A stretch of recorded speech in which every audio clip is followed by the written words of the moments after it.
yang datang pasang rim ni, dia adalah orang yang pertama di Malaysia nak pasang rim ni. So hari ni Wan Cina nak review satu set rim yang baru sampai dekat kedai Wan Cina dari jenama AOW Flow Foaming buatan Thailand. Okey, ini adalah rim warna yang sangat istimewa, sangat cantik, tetapi tak pernah lagi Wan Cina pernah tengok orang pasang AOW yang rim inilah, model ini.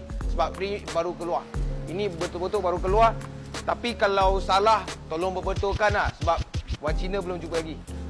Dekat internet langsung tak pernah tengok. Dekat mata Wan Cina ni pun tak pernah tengok lagi. Berbetulkan kalau salah lah. Okay?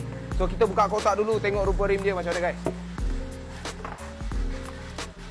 Okay guys, inilah rupa rim dia AOW MF8. Wan Cina betul-betul tak pernah jumpa warna ni. Ini pun warna baru daripada jenama AOW. Kalau korang pernah jumpa yang original pun warna putih, minta maaf lah. Memang maafkan Wan Cina, tolong maafkan Wan Cina lah.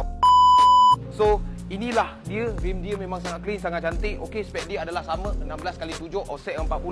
4x100 PCD dia. Okey, boleh pasang Honda City, Honda Jazz dan banyak lagi lah sebenarnya yang 4x100 PCD.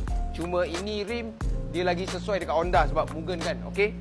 So kita timbang dulu berat dia berapa. Memang cantik gila rim ni. 6.15 kilo. Okey. So berat dia baru beza 0.05 dengan CE28 114 PCD dia yang Wan Cina hari tu review. Okey.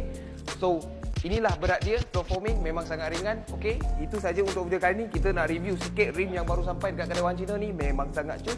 Okey. Kalau korang suka video kali ni, tolong like, share dan komen dekat bawah apa yang korang nak tengok seterusnya. Macam biasa, cari rim, cari Wan Cina. Thank you guys.